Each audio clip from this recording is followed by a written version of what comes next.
Ndabashuje abakunzi ba groupe Nayote, twongeye kugaruka. Dukunda abagaruka, abadusanga nabo dusanga, hanyuma twese tugashyira hamwe tukubaka urwatubyaye ndetse turushaho gukorera Imana. Amazina ni Mbarubukeye Poete Florier, ubushize nabivuzeho, navuze amazina hagati mu kiganiro, ariko noneho bambwiye ko njya ngomba kuyatangiriraho. Amazina nayo ngayo rero, nkaba ndi umusizi, ibyo birahagije. Munyemerere twongeye kugaruka kuganira ibiganiro byubaka. Nanone ndi kumwe n'umuyobozi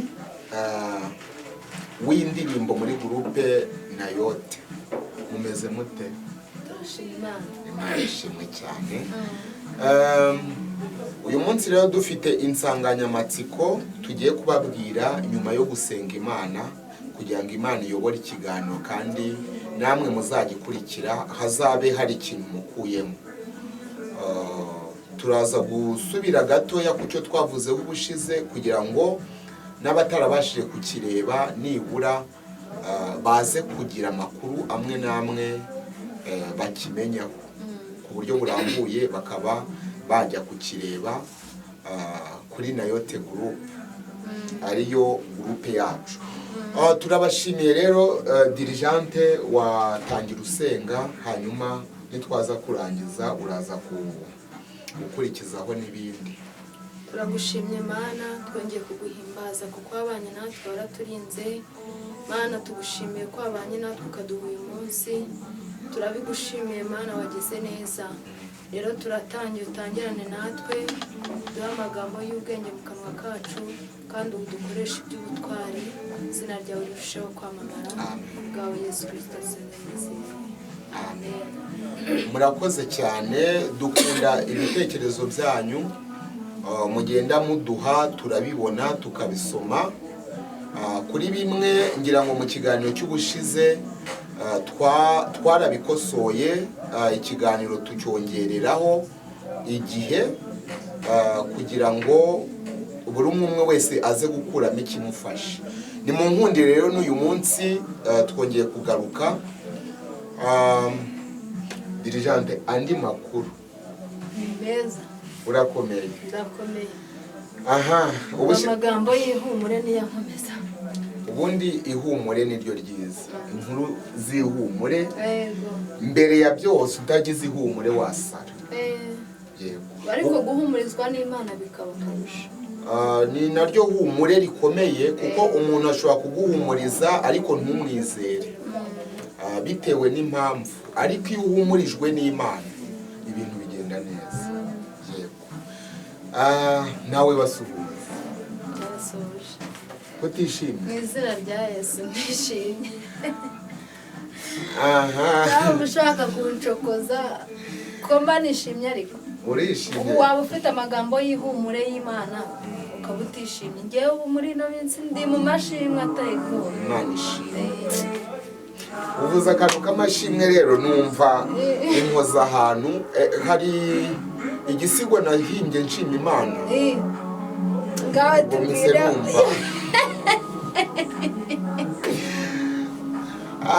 Navuze ngo Mana mpanga amaso ibibi bihumbi, wondorera aho ntazi ukahategura. Wewe wandinze ibibi birenze, nkundira none mvuga amashimwe, uyakirane yombi kuko mbikunze.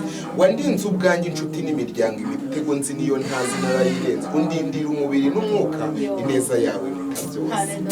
Amen. Ntabwo byari biteganyijwe, ariko nako karaje ngo kabafashe. Imana ntibahumurisha. Hanyuma Imana ikwiye gushimwa mu byiza no mu bibi. Ubushize twavuze ku mukristo wagomba kuba ari we, ariko tubona n'ijambo ribishyigikira ryo muri Matayo 7:16 rivuga ngo muzabamenyera ku mbuto zabo.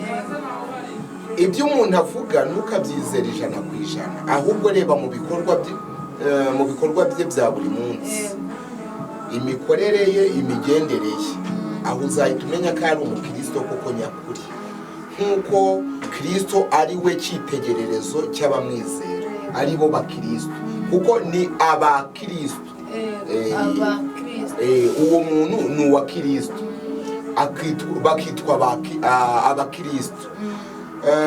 Ngira ngo nicyo kintu twavuzeho ubushize, tuvuga ko umukristo agomba kugaragarira mu bikorwa no mu mbuto.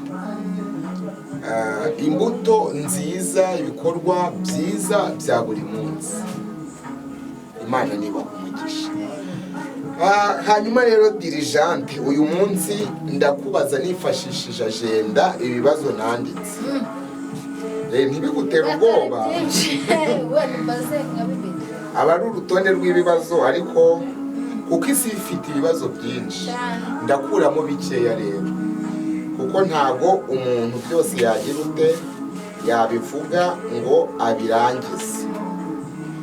Hanyuma ikibazo kiragira kiti, uri tayari? Ariko ntuhawe natangiye gukopera kare. Ntukopere n'ibisubizo. Ibisubizo mukanya nabinkopeza. Ni ikibazo nshobora kukubaza kimwe cyangwa bibiri bitewe n'uko ushubije icya mbere. Ubushize washubije ibibazo neza ku bijyanye n'umukristo icyo ari cyo, uwo ari we. Muri iyi minsi rero, mbere y'uko mubaza, hari uburyo umuntu ajya abona imikorere y'abakristo. Uwo mukristo usenga, twavuze ko babamenyera ku mbuto zabo. Ikibazo cyanjye kiragira kiti, uyu mukristo usenga iyo ageze mu bibazo abyitwara mate?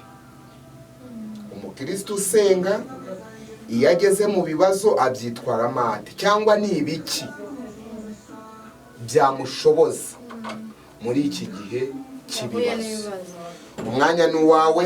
Hanyuma abadukurikiye, nimba uri umukristo, nimba utaranabawe, wumve ibyo wagenderaho mu gihe wahuye n'ibibazo bitandukanye. Umwanya ni uwawe.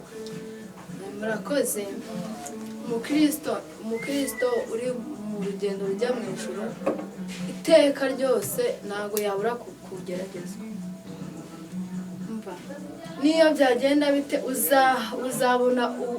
uzabona abandi badamaraye, ariko wowe uhore mu kaga, uhore mu ntambara, kuko Satani ahora agusaba. Hari ahantu mbariye korari, nimba ari bayita Hoziyana, yaririmbye ngo bakatwitiranya, ngo kuko dusangira ibishyimbo, ngo bakatwitiranya kuko dusangira ibyago, ngo babona imvura igwa mu mirima ya twese, rimwe na rimwe bakaturusha no kweza. Imbwa ze zigahaga, wowe ariko imbabura imanitse. Tekereza ko hari igihe muri 2022 narasenga, nari ahantu iyo ngiyo mu majyepfo Kamonyi. Nari ngufitiye ikintu bita inzara, n'ubu wenda ntabwo yashize. Ntabwo inzara irashira, izajya igenda ishira gake gake, ariko nyine dushozwa n'Imana. Nari mfite ikintu bita ubukene, bimeze nabi, ariko nkajya naca ahantu muri Mondisi ngasanga bamenye ibiryo bagize ibiki, kandi abo bantu wenda ni ba bantu utanamubwira ngo Imana ibaho ngakumva. Niyo mpamvu nari nkoresheje akantu kavuga ngo imbwa ze zigahaga, wowe imbabura imanitse. Hariho n'ugera muri icyo kibazo akavuga ati se Mana, wenda nkoresheje icyo cy'ubukene, ariko hari n'ibindi. Akavuga ati se Mana yo mu ijuru, ngewe Mana buriya uguranzi, ese ubu kubera iki ngeragezwa gutya? Ubundi ni ukubera iki? Ni umuryango mubi navutsemo, ni iki? Ariko abigishwa ba Yesu baramubajije ngo iriya mpumyi turebye ni icyaha kiwabo cyangwa ni icye bwite? Nawe arangije arabasubiza ati, iriya mpumyi ntabwo ari icyaha kiwabo, nta nubwo ari icye bwite, ahubwo ni ukugira ngo imirimo y'Imana igaragare. abantu benshi turageragezwa tukavuga ngo Mana nagukoreye iki, ndumva nta muntu utakivuga. Iyo uhuye n'ikibazo cya kindi gikomeye ndumva utashobora kitapfa kurangira utarivuze. Yego si ryiza ariko turarivuga benshi. Noneho Imana tugomba kubana nayo neza mu gihe cy'ibibazo, tukabana nayo neza mu gihe cy'ibyishimo, sibye ko umukristo adahora yishima. Ubundi bamwe baravuga ngo ibigeragezo niko gasabune umukristo, niko gasabune kamesa umwenda we, agahora nyine yegera Imana iteka. Urumva ubundi nk'ubu ngubu ngewe ukuntu mbanye n'Imana, iyo numva nyine nta kibazo ntari gusenga cyane bikomeye, haba hari ikintu Imana igiye kumana n'abigenzi. Ariko iyo hari ikintu kigiye kuzaba kibi gikomeye kikigerageza, matwa no gusenga nkumva sinzano gusenga buturutse. Ngasenga mu gitondo, ngasenga saa sita, ngasenga nijoro, ngasengera ibyo kurya nkari ikarambuka, ngasenga ariko kubera amaze kubimenyera mpita mbitekereza Imana byanga hari ikintu kigiye kuba, maze kubigerageza kenshi ibyo bintu bivaho. Rero umukristo kugira ngo ashobore abone izindi mbaraga zo gukomeza urugendo yageragejwe, ikintu cya mbere icyo warumbaje nyine, ikintu cya mbere ni uko yasenga. Icya mbere ni ugusenga. Ikindi cya kabiri ni ukwihangana. Icya gatatu ni ukwizera. Ikindi ni ugusoma ijambo ry'Imana, ukumva ko atari wowe wa mbere bibayeho, n'abatubanjirije byababayeho kandi baza gukuramo ubutsinzi. Hari igihe nigeze guhura n'ikibazo kirankomerera, noneho nicaye ndavuga ati Mana koko uremeye ibintu bimbayeho, naragusenze Mana, ngiye kumva ijwi rirambwira sinakubwiye ko nzabana nawe Mana, iryo jwi ndaryumva rituje, ngo narakubwiye ngo nzabana. Kandi icyo kibazo cyambayeho ari 2025 ejo bundi kwa 11 ku itariki 12. Noneho ubwo Imana yari yarambwiye ibyo bintu ko bizambaho mu kwa 12 ku mwaka 2023 turi gusoza umwaka, nabimbwira ihita imbwira ngo sinakubwiye ko nzabana nawe. Mpita nsubiza iryo jwi vuba, none se ngo kwambwiye ko uzabana nanjye uri. Bihita binarangirira aho ngaho, gusa nsubiza agatima impembero ndavuga ngo ubwo uri kumwe nanjye ndabyizeye. Ari handi ngo urasenga, ubwo urumva ngiye gukura n'ikibazo ndasenga, kandi na nyuma yo guhura nacyo ndasenga. Umukristo wenda nuko nguko mbanye n'Imana, sinzi nimba ariko n'abandi hari n'umuntu uhura n'ikibazo akarira gusa no gusenga akabyibagirwa, Imana akaba ari imwifashiriza. Hari rero n'utabona byanakozeho n'umunsi umwe ahura n'ikibazo kandi arasanga senga ari umukristo, ariko twese nyine dufite uko tubanye n'Imana. Ubwo rero cya mbere ni ugusenga, ikindi ukihangana.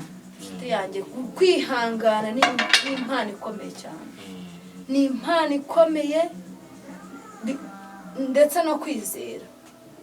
Kwihangana kwizera ko ibintu Imana yavuganye nawe ni ukuri bizasohora. Hari igihe uhura n'ikibazo ugatekereza ukavuga ati se ubu ni Imana twavuganye, cyangwa Imana ikakubwira ibyo kurya ukaburara, Imana ikakubwira imyambaro ukambara ubusa. Yari igihe nambaye ubusa mva reka buri se ariko nawe hari igihe yego n'ukwambara wenda ukambara imyenda wowe utifuzaga ariko wambaye. Sinibyo imyenda utifuza se niyi urabona kuko uvuze ngo ntiwambaye hoya hari ukuntu uba ufite umwenda umwe urumva umwenda umwe ari wo muzima ugaragara mu myenda ufite hakaba no kuba ufite imyenda myinshi ariko ukumva ntabwo igezweho ntabwo ukumva ntuyishaka ugendana n'abasirimu uri umusirimu uri umuntu ufite amafaranga ariko muri icyo gihe ugashoma ariko usanzwe ufite imyenda ukavuga ati nta myenda mfite kuko yose narayambaye nta n'ubwo igezweho oya njyewe nari mfite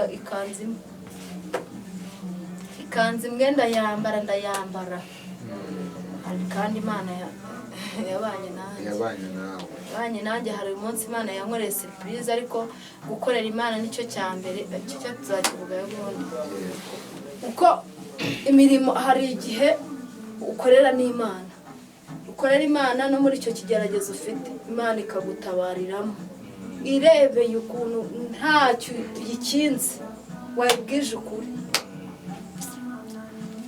ikagutabara muri cya kigeragezo cyawe ubwo rero ibigerageza nubwo byaza bisimburana usenge wihangane wizere usome ijambo ry'Imana umukiranutsi w'Imana azabeshwaho no gusenga Imana nibaha umugisha ibyo nibyo umukristo agomba gukora mu gihe yahuye n'ibibazo kandi Imana niyo kwizerwa hari ahantu bavuze ngo ni agasabune biragoye ariko ijambo rivuga ngo ntimwagubwa gitumo n'ibibagerageza bitari bikeya ngaho muzishime ariko biragoye guhura n'ibibazo ukishima ariko ku bw'ijambo ry'Imana hari impamvu ako kantu uvuze hari umusitari njya nkunda cyane uriya mugore wa Theo wa wundi wapfuye hari ikiganiro nigeze kureba cyiwe bari kumubaza ukuntu aba yiyumva nyuma y'urupfu rw'umugabo naramukunze ariko ndavuga ati Imana ntabwo nabishobora uriya mubyeyi yaranshimishije mu buzima baramubaza ngo mbese ngo ni ibiki uba wibuka iby'umugabo wawe utuntu twiza n'uduki arakabivuga none se ngo iyo ubyibutse ngo wumva umeze ngo ndiseke ariko Mana ngo ndaseka mu gihe njyewe ari njye mbyibutse maze n'ubu ngubu iyo mbyibutse ko yapfuye ndarira nzenga amarira mu maso nkana yari intwari uriya mubyeyi Imana izamuha umugisha cyane afite umutima nk'iryo jambo ry'Imana ruvuze ubundi niwe neza yego ntawe twebwe Imana ni guha umugisha mama pasiteri wewe mudamu wa pasiteri Theogene kandi aho urukomere nk'uko Imana yakomeje kugukomeza hanyuma rero Dijante ntabwo nshobora kukurekura utaturimbiye ndaririmba indirimbo n'ubundi igendanye n'ibigeragezo nk'uko twari turiho hari umuntu uhura n'ibigerageza akiheba ariko buriya ikintu cyose kigira igihe cyacyo hari igihe cyo kubiba n'igihe cyo gusarura ntabwo buri gihe abantu basarura ugeraho ukabanza ukabiba kandi kwihangana ngo gutera kunesha ntibiba byoroshye ariko dushobozwa byose na Kristo uduha imbaraga araje turirimbira iyo ndirimbo ariko we muntu udukurikiye icyo twagusaba mu gihe uhuye n'ibibazo irinde kuvuga amagambo kuko amagambo ntagaruka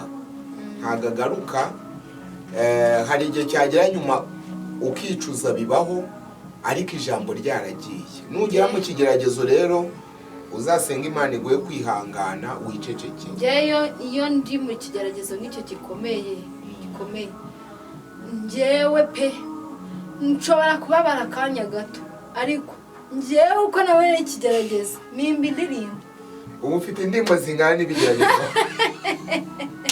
uhimba indirimbo zingana n'ibigeragezo wahuye nazo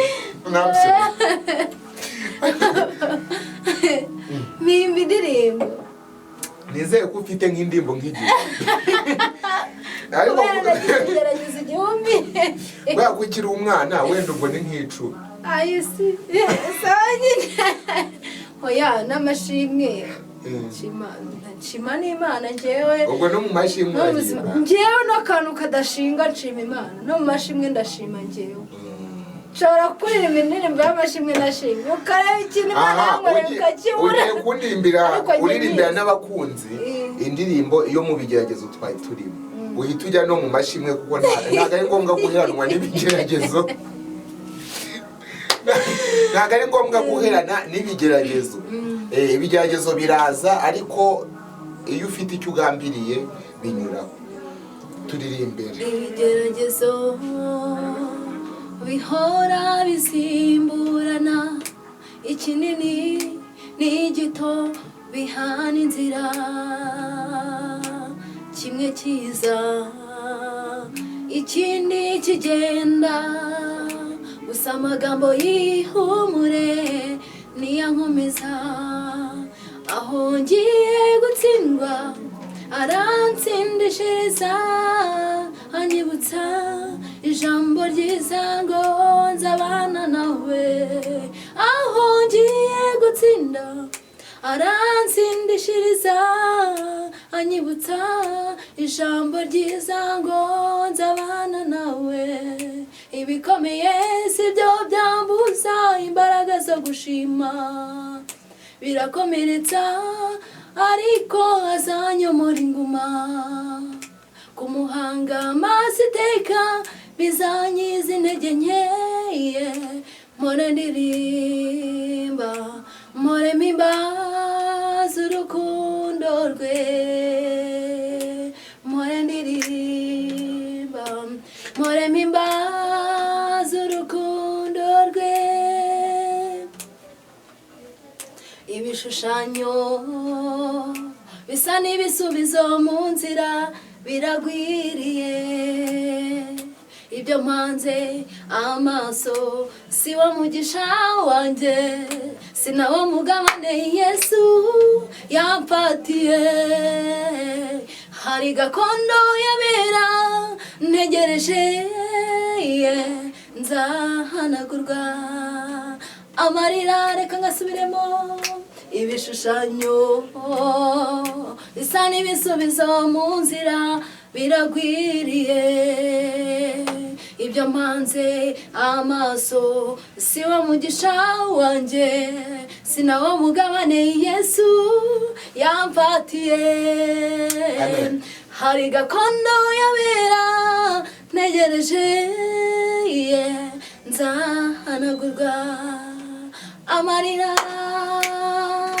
ibikomeye sibyo byambuza gukomeza urugendo birakomeretsa ariko azanyomora inguma kumuhanga amaso iteka bizanyiza intege nkeye mpore ndirimba mpore mpimbaza urukundo rwe mpore ndirimba mpore mpimbaza urukundo rwe. God bless you. Imana iguha umugisha rwose. Ndavuze ngo Imana iguha umugisha. Ndavuze ngo nacyagiye ngo byari byanyoye. Ariko Imana niyo icambura. Imana niba umugisha ngo hari akantu numvishemo ngo hari ibishushanyo by'ibisubizo bisa n'ibisubizo mu nzira. Hari ibintu ubona nkaho ugiye gusubizwa ariko akaba ari ibishushanyo. Ubundi nashatse nko kuvuga ngo hari ibintu biza ari kopi y'ibisubizo Imana yakwemereye. Ibintu bikaza ari kopi. Wowe yufashe kopi. Ngo nyine unategereza bisaba ubwenge. Original ntago ubukiyibona. Bisaba ubwenge. Nyine ibishushanyo bisa n'ibisubizo mu nzira biragwiriye. Ibyo umuntu ahanzeho amaso nukuri nubwo bihanze amaso ntago ari wo mugisha wawe kuko cyane cyane Imana iravuga ngo mucire inzira utazi ngo ntago uzayizaturuka wowe ukihangira amaso ku mugabo wowe ukihangira amaso ku mugore wowe ukirebera ku bana kandi nyamara Imana ifite inzira wowe utazi. Sinzi ko nabikubwira ari impamvu ndi kuvuga iki kintu. Hari impamvu ikomeye. Baba we nabonye Imana ku munsi w'ejo bundi byagenze bite cyangwa n'indi topic sinzi ubwo nkurikije iki kintu cyari cyambaye nkahimba iyo ndirimbo ibyo nari imanze amaso byose byarayoyotse koko nyine nk'uko nabivugaga yego biragenda ahubwo haza ibindi bishya ndi mumushinga ntabwo narabyibushye ariko umutima ngenda neza iyo utarwaye ndashima Imana ni ukuri Imana ikura umuntu muri puberi ikamuhindura kuba byonyine twarabonye agakiza k'Imana ni iby'agaciro noneho no muri ubu buzima hari umupasiteri wajyaga atwigisha akatubwira ati rero wowe banza usabe Imana iguha agakiza numara kukabona none se Yesu Imana yaguhaye agakiza ikaba yarakohereje Yesu ngo agucungura kubatura gukure mu byaha ni gute yakwima ibyo kurya ni gute yakwima ibyo kwambara ni gute rero muri ibyo ngibyo Imana yankoreye muri ino minsi bikubiye mu ndirimbo naririmba ubu ngubu aha yigeze kuba dukurikiye uko yagufashije nabo ibafashe mu kanya mumaze kuturirimbira ijyanye n'ibigeragezo tubwira yuko uhuye n'ikigeragezo ngari kuhimba indirimbo niyo nageze mu mashimwe ndahimba karibu rero niyo ndirimbo y'amashimwe byarangoye kwiyumvisha ko ari jyewe wagirirwa neza n'Imana gutya nari narabuze icyerekezo cy'ubuzima umwanzi yari yarantwariye imigisha nkareba hirya nkareba hino nkabura inzira ariko igihe nicyo cyari kitaragera igihe kigeze Imana ikora imirimo itangaje abantu bo mu isi batari babona uwari wapfuye aba muzima byarangoye kwiyumvisha ko ari jyewe wagirirwa neza n'Imana gutya Imana igira imbabazi Imana ntabwo irenganya Imana ntirobanura abantu ku butoni ahubwo mu mahanga yose umuntu wese uyubaha agakora ibyo gukiranuka Imana iramwemera Imana iyo yisezeranije irasohoza kandi iyo ari bivuze ntiyivuguruza Imana ikoze ntawe uyikoma mu nkokora kandi iyo ikinguye we nta muntu n'umwe ukinga niko yasanze abakene batagira kivugira niko yasanze abakene batagira kirengera niko yasanze abakene nanjye nibonamo byarangoye kwiyumvisha ko ari jyewe wagirirwa neza n'Imana gutya Imana igira imbabazi Imana ntabwo irenganya Imana ntirabanura abantu ku butoni ahubwo mu mahanga yose umuntu wese uyubaha agakora ibyo gukiranuka Imana iramwemera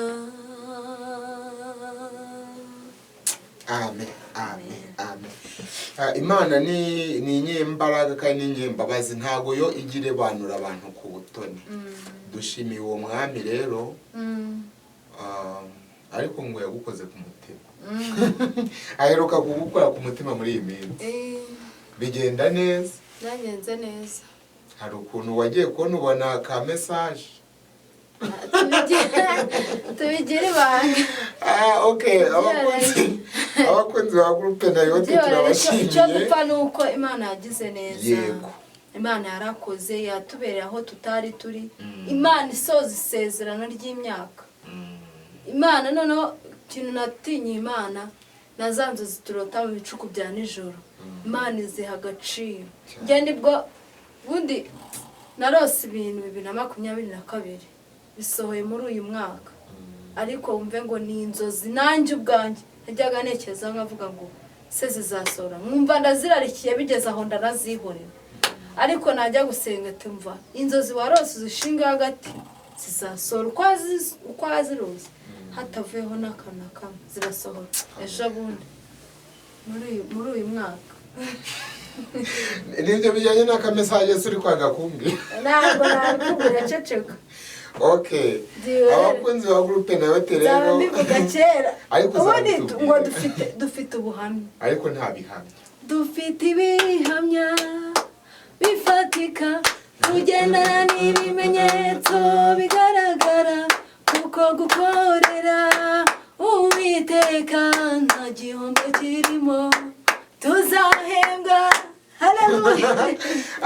Bwakwira bugacya rero ngira ngo niki cyari ikiganiro cyo kugira ngo tubakumbuze gukora kw'Imana nuko mugomba kwihangana mu gihe ugeze mu bigeragezo. Ntago ari igihe cyo kwiheba, ntago ari igihe cyo gucika intege ngo ibyo wubatse mu myaka ubisenye mu munsi umwe, biba bisaba imbaraga z'umutima. Turabashimiye rero we wumva ko uri umukristo aho waba usengera hariho hose, kuko ushobora kuba uri n'umwisilamu n'uwari we wese. Icyo bigusaba ni imbaraga no gusenga ukihangana ukizera ugasoma ijambo ry'Imana, ikindi no kwera imbuto. Yego. Twiriya bihanye. Kuko ibyo wubatse mu myaka yo kubaho kwawe ushobora kubisenya umunota umwe. Irindira aho ngaho kandi Imana izagushyigikira. Turabashimiye, Imana nibaha umugisha. Murakoze cyane.